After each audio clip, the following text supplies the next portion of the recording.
اپنی تاریخ کو بھلا دینے والی قومیں بے نشان ہو جاتی ہیں. وہ قافلہ ہوتا ہے پر جس کی کوئی منزل نہ رہے. وہ راہی ہوتے ہیں جنہیں راستوں کی سمت کا کچھ پتہ نہیں رہتا. کھانا پینا یہ زندگی ہے، ہم کسی کام کے لیے آئے ہیں. اور کیا ہوگا؟ وَلُبِسَ الْحَرِيرُ، مرد ریشم پہنیں گے. اور کیا ہوگا؟ وَشُرِبَتِ الْخُمُورُ، شراب پی جائے گی. اور کیا ہوگا؟ وَلَعَنَ آخِرُ هَذِهِ الْأُمَّةِ أَوَّلَهَا، اس امت کے آج کے لوگ پہلے لوگوں کو گالیاں بکیں گے، دیوانہ کہیں گے. اونٹوں کے لوگ تھے، پتھروں کے لوگ تھے، خچروں کے لوگ تھے، کھوتوں کے لوگ تھے. ہم راکٹ والے، ہم راکٹ والے. اور تمہارا نبی گدھے پہ سوار رہا ہے. سواری عزت کی چیز ہوتی تو میرے نبی کو اللہ براق ہر وقت حاضر کرتا. اللہ کے نبی کے 2 گدھے تھے، ایک کا نام عفیر تھا، ایک کا نام یعفور تھا. اب کبھی اس پہ سوار ہوتے، کبھی اس پہ سوار ہوتے.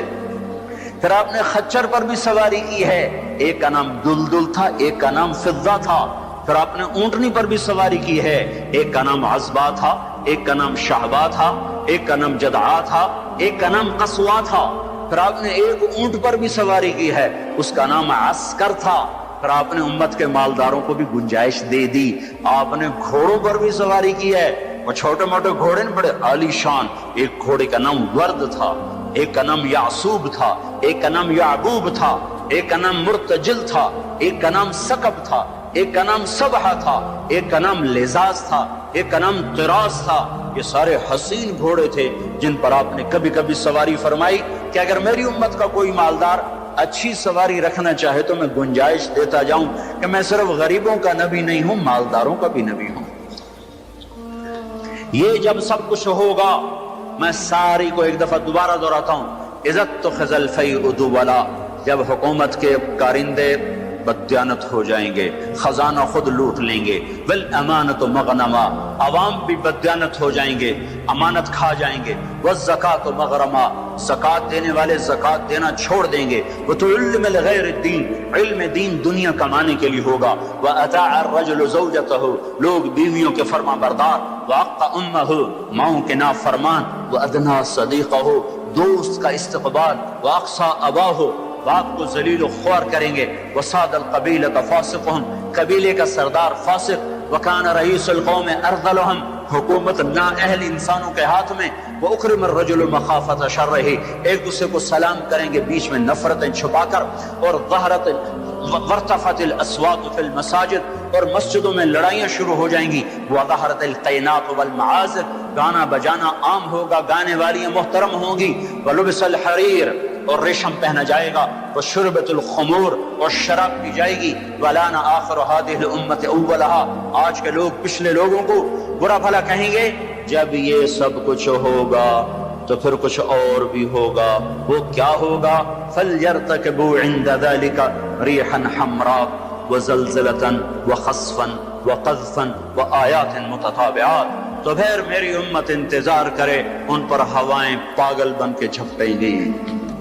ہواؤں کا رنگ سرخ ہو جائے گا، زمین زلزلوں پہ آ جائے گی، زمین میں دھسا دیے جائیں گے، پتھر برسا دیے جائیں گے، اور اوپر نیچے عذاب کے تہانے کھل جائیں گے.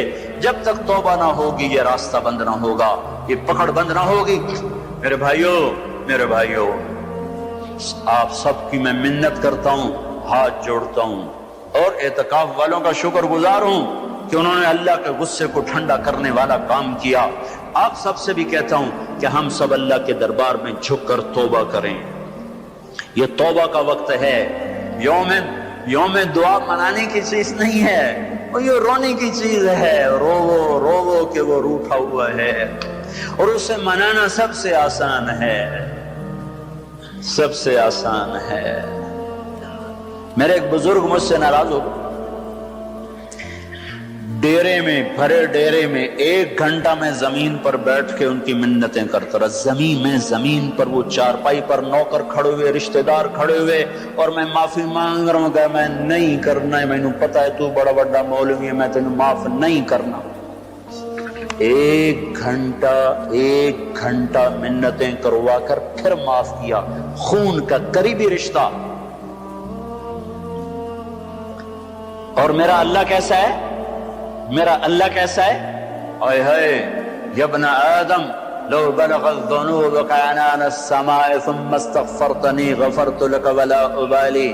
میرا بندہ حوصلے نکال لے گناہ کرنے کے، اتنے کر کے اسلام آباد کو نہ بھر، اتنے کر کے پاکستان کو نہ بھر، ہند و سندھ کو نہ بھر، ساتوں زمینوں کو بھر دے، پھر تہ بتہ گناہوں کو رکھتا جا اور خلاؤں کو بھر دے، چاند تاروں کی روشنی چھین لے، سورج کو کالا کر دے اپنے گناہوں سے، اور اپنے گناہوں کو میرے آسمان کی چھت کے ساتھ آ کر پھنسا دے. اتنے گناہ کرنے کے بعد تو نے ایک دفعہ اگر کہہ دیا یا اللہ معاف کر دے تو میں سارے معاف کر دوں گا. ولا ابالی، کوئی ہے مجھے پوچھنے والا؟ مجھے کوئی پوچھ سکتا ہے کہ کیوں معاف کیا؟ مجھے کوئی پرواہ نہیں ہے. تم توبہ کرنے والے بنو، مجھے معاف کرنے میں دیکھو گے کوئی دیر نہ لگے گی. من تقرب الی تلقیتہ من بعید، ساری زندگی کٹ گئی عشق بتا میں. مومن سے چوک ہو گئی یا ویسے شاعری کی ترنگ میں کہہ دیا آخر عمر میں کیا خاک مسلمان ہوں گے، آخر عمر تو بہت زیادہ ہے، آخری سانس میں بھی توبہ کر لے تو اللہ گلے سے لگا لے. جو اپنے گناہوں کا بوجھ لے کر ندامت کے آنسو بہاتا ہوا بوجھل قدموں کے ساتھ اللہ کے گھر کی طرف بڑھتا ہے کہ آج اللہ کو منانے جا، آج اس سے صلح کرنے جا رہا ہوں. ماؤں کو منانے جاؤ وہ بات نہیں کرتی، باپ کو مناؤ وہ الٹا پٹائی کرتا ہے، بھائی کو منانے جاؤ وہ دروازہ نہیں کھولتا، اور رب کو منانے جاؤ کب کب کب جب بال بال گناہوں میں جکڑا ہوا، جب رواں رواں گناہوں کا گٹر بنا ہوا، جب پیچھے مڑ کے دیکھو تو کوئی ایک کرن کہیں نیکی کی نظر نہ آتی ہو، سیاہیوں میں لتھڑا ہوا، گندگیوں میں ڈوبی ہوئی یا ڈوبا ہوا، لتھڑی ہوئی یا لتھڑا ہوا، غفلت میں زندگی گزارنے والی یا گزارنے والا، جب یہ بوجھل قدموں سے اللہ کی طرف بڑھتا ہے تو میرا اللہ کہتا ہے ٹھہرو، میں تیرے استقبال کے لیے عرشوں سے نیچے اتر کے خود آگے آ رہا. تلقیتہ من بعید، آؤ جی آؤ جی. ہم آگے نہیں بڑھ جاتے اپنے قریبی دوست کے لیے آؤ جی آؤ جی. تو یہ کچھ میرا اللہ کہہ رہا ہے جو توبہ کرنے میری طرف آتا ہے میں آگے بڑھ کے اس کا استقبال کرتا ہوں. ومن اعرض عنی نادیتہ عن قریب، جو مجھ سے روٹ جاتا ہے اس کو خود قریب جا کے بلاتا ہوں. الی این اولک رب غیری، میرا بندہ کو مجھ سے پیارا رب تیرے پاس ہے؟ کہاں جا رہے ہو؟ جس سے ماں نافرمان بچے کو کہتی کہاں جا، جاہل تھے، جانور تھے، اور جب انسانیت کا شعور آیا تو وہ اٹھ کے اللہ کے پاس چلے گئے. اور تمہارے ہیں تو قدر کر لو، میں تو محروم ہوں ان دونوں سے. تمہارے زندہ ہیں تو قدر کرو ورنہ کف افسوس ملتے رہو گے. موسیٰ جیسوں سے اللہ نے کہہ دیا جب ماں مر گئی، موسیٰ کوہ طور پہ اب ذرا سنبھل کے آیا کرو، دعائیں کرنے والی چلی گئی.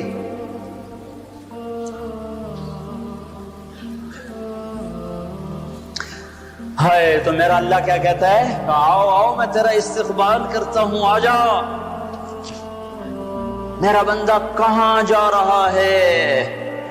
فَأَيْنَ تَذْهَبُونَ یا ایہا الانسان ما غرک بربک الکریم. کاش اس آیت کے اندر کا شہد میں آپ کو نکال کے دکھا سکتا، اس کے اندر میں اللہ کی محبت میں آپ کو دکھا سکتا کہ اللہ کیسے پکار رہا ہے یا ایہا الانسان، او میرا بندہ، او میری بندی، کہاں جا رہے ہو؟ ما غرک بربک الکریم. اور کبھی رب بھی ظالم ہو سکتا ہے. تیری ماں تجھ پہ ظلم کر سکتی ہے، عین ممکن ہے کہ مائیں ظالم ہوں. خیزوران نے اپنا سگا بیٹا قتل کر دیا. ہارون رشید کی ماں خیزوران، مہدی کی بیوی، ہادی ہارون کی ماں مہدی کے مزاج پہ سوار تھی. مہدی اس کے پیچھے پیچھے جیسے نور جہاں جہانگیر پہ چھا گئی، خیزوران مہدی پہ چھا گئی. جب وہ مر گیا تو ہادی خلیفہ بنا. انہوں نے کہا اماں اب گھر کے اندر بیٹھنا ہے، باہر نہیں آنا، چار دیواری میں تیرا ہر حکم چلے گا، حکومت کے معاملات میں دخل نہیں دینا. رات سوتے کو ماں نے مروا دیا. مائیں تو یہ ظلم کرتی چلی آئی ہیں، پر تیرا رب ہرگز ہرگز ہرگز ہرگز ہرگز کبھی ظلم نہیں کر سکتا، کبھی ظلم نہیں کر سکتا، کبھی ظلم نہیں کر سکتا۔ یہ بچے کیوں مر گئے، یہ معصوم کیوں مر گئے، یہ پتھر کیوں ہل گئے، یا غریب لوگ تھے ان کو کیوں پکڑ لیا؟ اور مت کرو یہ باتیں، مت کرو یہ باتیں، ان سے توبہ کرو، توبہ کرو، توبہ کرو۔ میرے اللہ سے زیادہ مہربان کوئی نہیں ہے۔ جنت کوئی مفت کا سودا ہے۔ وَلَنَبْلُوَنَّكُمْ بِشَيْءٍ، میں نے تمہیں آزمانا ہے، دکھ دے کر بھی، سکھ دے کر بھی۔ وَنَبْلُوكُمْ بِالشَّرِّ وَالْخَيْرِ فِتْنَةً، میں نے تمہیں آزمانا ہے راحت دے کر بھی، مصیبت دے کر بھی۔ مَا أَصَابَكُم مِّن مُّصِيبَةٍ فَبِمَا كَسَبَتْ أَيْدِيكُمْ، جو تم پر مصیبت آئی ہے تمہارے ہاتھوں کی کمائی ہے۔ یہاں عذاب کی طرف اشارہ ہے، یہاں عذاب کو بتایا جا رہا ہے۔ مَا أَصَابَكُم مِّن مُّصِيبَةٍ فَبِإِذْنِ اللَّهِ، تم پر جو مصیبت آئی ہے اللہ کے امر سے آئی ہے۔ یہاں امتحان کی طرف اشارہ ہے۔ سنو، دو آیات آپ کو بتا رہا ہوں، دونوں کا مصداق الگ ہے۔ ما اصابکم من مصیبت فبما کسبت ایدیکم، تم پہ جو دکھ تکلیف آیا ہے تمہارے گناہوں کا نتیجہ ہے۔ ما اصابکم من مصیبت فباذن اللہ، تم پر جو مصیبت آئی ہے اللہ کی اجازت سے آئی ہے۔ یہ باذن اللہ، بما کسبت ایدیکم، بما کسبت ایدیکم پر جب زمین آسمان ہلتے ہیں تو اللہ کا عذاب ہوتا ہے، اور باذن اللہ پر جب زمین آسمان ہلتے ہیں تو اللہ کا امتحان ہوتا ہے۔ اچھا چلو، ان پر یہ تو گناہگار بھی ہوں گے، کون سے معصوم تھے، گناہگار بھی ہوں گے۔ اللہ تعالیٰ، ایک حدیث میں آتا ہے، اللہ اپنے بندے کے لیے جنت میں ایک مقام طے کرتا ہے، وہ اپنے عمل سے پہنچ نہیں پاتا تو اللہ اس کو مصیبت ڈال کے اس کو وہ مقام عطا فرما دیتا ہے۔ اور اللہ تعالیٰ جنت میں جب مصیبت زدہ لوگوں کو بلائے گا، مصیبت والے آ جاؤ، اعلان ہوگا 8 اکتوبر کے زلزلے والے آ جاؤ۔ جب اللہ ان کو جنت کے درجات دے گا تو جو لوگ عافیت میں رہے ہوں گے وہ کہیں گے، ہائے کاش دنیا میں ہمارے گوشت کینچیوں سے کاٹے جاتے اور ہمیں بھی یہ رتبہ مل جاتا۔ کینچی کیوں کہا، تلوار کیوں نہیں کہا، خنجر کیوں نہیں کہا؟ کہ تلوار اور خنجر کام تیزی سے دکھا جاتے ہیں، کینچی تو کپڑا کاٹنے کے لیے ہے، بوٹی کاٹنے کو تو نہیں ہے۔ اس بات کی طرف اشارہ ہے کہ کینچیوں سے ہمیں کاٹتے، رگ رگ ہماری پھڑکتی اور دکھتی اور ہم ہائے ہائے کرتے مرتے، پر اگر ہمیں یہ مل جاتا تو ہمیں کوئی نقصان نہ تھا۔ تو اللہ اچھوں کو بھی آزماتا ہے، بروں کو بھی۔ آزمائش کے بعد لوگوں میں کفر بڑھے تو عذاب کی نشانی ہے، آزمائش کے بعد لوگوں میں توبہ آئے تو یہ اللہ پاک کے امتحان کی نشانی ہے۔ اللہ تعالیٰ نے پہاڑ ہلائے، چلو ان میں قصوروار بھی تھے، بے نمازی بھی ہوں گے اور دوسرے کاموں والے بھی ہوں گے۔ امام حسین نے کیا قصور کیا تھا جو سینہ چھید دیا گیا؟ کیا قصور کیا تھا امام حسین نے؟ وہ سینہ جس کو یعنی حسن حسین وہ ہستیاں ہیں جن کی بوٹی بوٹی پر اللہ کے نبی نے بوسے لیے، ایسے چوما، یہاں تک چوما، صرف سر اور ماتھا نہیں چوما۔ کیا قصور کیا تھا امام حسین نے؟ یہ کیا عذاب آیا؟ نعوذ باللہ، میں آج کے ذہن کی ترجمانی کر رہا ہوں۔ اللہ کے نبی گلی میں گزرے، بچے کھیل رہے، امام حسین بھی کھیل رہے، تو آپ نے کہا پکڑو بھائی حسین کو، جیسے بڑا آدمی چھوٹے کے پیچھے بھاگتا ہے، پکڑو بھائی پکڑو۔ تو آگے امام حسین بھاگے ادھر گئے، تو آپ آگے سے آ گئے، پکڑو بھائی پکڑو، تو وہ ادھر چلے گئے، پھر آپ آگے سے آئے، پکڑو بھائی پکڑو۔ اب وہ جیسے بچہ یوں سمجھتا ہے میں بڑا دلیر ہوں، میرا پیو مینوں نپے نہیں سکتا، میں کیڈا بڑا ایتھلیٹ بن گیا۔ تو وہ یہی کچھ امام حسین کر رہے تھے، کبھی ادھر ہوتے کبھی ادھر ہوتے، ہمارے نبی کبھی آگے ہوتے کبھی پیچھے ہوتے، یہاں تک کہ ان کو ایسے پکڑ کے اٹھایا اور ان کے ہونٹوں اور ماتھے کو چوما اور فرمایا حسین مجھ سے ہے، میں اس سے۔ اب اس کو کیوں سین، ہائے ہائے کیا تیر لگے ہیں، کیا تیر لگے ہیں، کیا تیر لگے ہیں۔ ادھر آ ستم در ہنر آزما، تو تیر آزما ہم جگر آزمائیں۔ اور صرف حسین تھوڑا ہی شہید ہوئے، 16 آل رسول میں سے شہید ہو گئے۔ امام حسن کے بیٹے قاسم اس قافلے کے سب سے حسین نوجوان تھے۔ جب سارے جان نثار شہید ہو گئے تو پھر اہل بیت کی باری آئی، تو سب سے پہلے قاسم نے اپنی جان کا نذرانہ پیش کیا اور آ کر اپنے چچا کے سامنے کھڑے ہوئے، بیچ میں لوہے کی دیواریں، ان پر جو تلوار پڑی ہاتھ پر ہاتھ کٹ کے الگ ہوا، زمین پر گرا، ان کا یا عمّا، ہائے چچا۔ تو امام حسین کہاں پہنچتے، لوہے کو چیرتے چیرتے جب پہنچے تو ظلم اپنا کام دکھا چکا تھا، اور بیٹا بھتیجا آخری سانسوں میں ہچکیاں لے رہا تھا تو اس کے سرانے کھڑے ہو کر کہا قاسم میرے بیٹے آج تیرے چچا کے دوست بڑے تھوڑے ہیں اور دشمن بڑے زیادہ ہیں، اللہ ناصرہ وکفر باطرہ، وہ کیا دن ہوگا جب اللہ کا رسول تیری طرف سے خود مدعی بن کے عدالت میں آئے گا، اس دن ان کو کہاں جائے پناہ ملے گی۔ ایک دفعہ تلواریں رک گئی امام حسین کے یہ بول سن کر، تو ان کو اٹھایا، سینے سے چمٹا کر ان کے پاؤں زمین پہ لگتے جا رہے تھے، جہاں پہلے جعفر کے بیٹے شہید ہوئے پڑے تھے، جعفر کے بیٹے عون، عبداللہ، محمد، عون اور محمد یہاں شہید ہوئے ہیں، عبداللہ زندہ سلامت رہے جن سے حضرت جعفر کی نسل چلی، عون اور محمد کے ساتھ جا کے قاسم کو لٹا دیا۔ 16 آخری شہزادہ عبداللہ، امام حسین کے 4 بیٹے شہید ہوئے، علی الاکبر، علی الاوسط، ابو بکر، عبداللہ، 4 بیٹے شہید ہوئے۔ آخری بچے عبداللہ ہیں، 2 سال کو ان کو بلوایا ملنے کے لیے، پیار کرنے کے لیے، خود رہ گئے، بچہ رہ گیا تھا، اب جانے کا وقت آ چکا ہے، تو اس کو پیار کر کے وہ بچہ ایسے تڑپ رہا تھا پیاس کی شدت سے، اتنے میں ایک سنسناتا تیر آیا اور عبداللہ کے سیدھا آ کر گلے میں لگا، خون کا فوارہ چھوٹا، اسماعیل علیہ السلام کی پیاس بجھائی زمزم کے پانی سے، اور حسین کے لال کی پیاس بجھائی اس کے اپنے خون جگر سے۔ یہاں دل پھٹ گیا ہے، دل ہی تو ہے نہ سنگ و خشت، درد سے بھر نہ آئے کیوں، صبر کا پیمانہ لبریز ہو گیا، اور بیٹے کے خون کو دونوں ہاتھوں میں لے کر ایسے لپ بنا کر یوں آسمان کی طرف اٹھایا، اے میرے رب اگر تو نے اپنی مدد کو روک لیا ہے تو میرا تجھ سے گلہ کوئی نہیں ہے۔ ہمیں یہ سبق دیا گیا ہے کہ اللہ کوئی مصیبت لائے، یا اللہ ہم تیرے غلام، ہم تیرے غلام۔ سنو ابن ماجہ کی روایت ہے کہ آپ نے فرمایا اگر اللہ تعالیٰ ساری دنیا کے انسانوں کو، ساری دنیا، سارے آسمان کے فرشتوں کو جہنم میں ڈال دے تو اللہ ظالم نہیں ہے، اللہ کریم ہے، کریم ہے، کریم ہے، امتحان ہے ہمارا بھی۔ جو مر گئے جنت میں چلے گئے، دیکھتے نہیں ہو رمضان میں مرے ہیں، اور رمضان میں تو حساب نہیں ہوتا۔ اب اللہ تعالیٰ کوئی تمہاری طرح کھاتے دار تھوڑا ہی ہے کہ مہینے کے بعد پھر اچھا جی ہونتا حساب دے دو۔ جب ایک دفعہ چھوڑا تو چھوڑ دیا۔ رمضان میں مرنے والوں کا حساب نہیں، معصوموں کے ساتھ مرے ہیں، تو جب معصوموں نے آگے جا کر ماؤں کی سفارش کی ہوگی تو خود ہی مائیں بھی سیدھی جنت میں، وہ بھی جنت میں۔ موسیٰ علیہ السلام نے کہا یا اللہ یہ تو مسلمان کو بڑی تنگی دیتا ہے، موسیٰ علیہ السلام بڑے لاڈلے نبی سے، اللہ سے کر لیتے تھے باتیں ایسی، یا اللہ یہ آپ مسلمان کو بڑی تنگی دیتے ہیں۔ تو اللہ تعالیٰ نے کہا ادھر دیکھو، اللہ تعالیٰ نے جنت کھول دی، ادھر دیکھو۔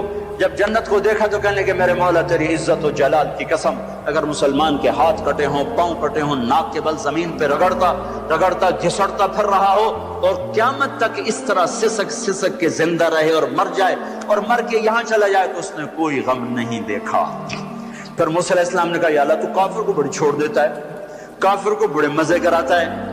ہمارے لوگ بھی ہر وقت کافروں کی تسمیاں پڑھتے رہتے ہیں، وہ اتنے اچھے ہم اتنے برے، وہ اتنے اچھے ہم اتنے برے۔ میری سنو، جب کافر کی تعریف ہوتی ہے مقابلتاً مسلمان، بطور انسان نہیں، بطور انسان نہیں، ہم ایسے ہیں، ہم اتنے گندے ہیں، وہ اتنے اچھے ہیں، اس انداز میں، ورنہ کسی کی بھی تعریف کرنا کوئی بری چیز نہیں ہے۔ توازن کے ساتھ بات کر رہا ہوں، مسلمان اتنے گندے ہیں اور وہ اتنے اچھے ہیں، جب اس توازن کے ساتھ کوئی بولتا ہے تو اللہ کا عرش غصے سے کانپنے لگتا ہے۔ بدبخت میرے نبی کی امتی کو چھوٹا کر رہا ہے اور میرے نبی کے دشمن کو بڑا کر رہا ہے۔ اس امت کے برے سے برے کے لیے بھی اللہ کے نبی کا آنسو بہا ہے۔ یا اللہ تو کافر کو بہت کچھ دیتا ہے۔ تو اللہ تعالیٰ نے کہا ٹھہرو ذرا ادھر دیکھو، دیکھا تو جہنم کو کھول دیا۔ جب جہنم کو دیکھا تو اللہ تیری عزت کی قسم، تیرے جلال کی قسم،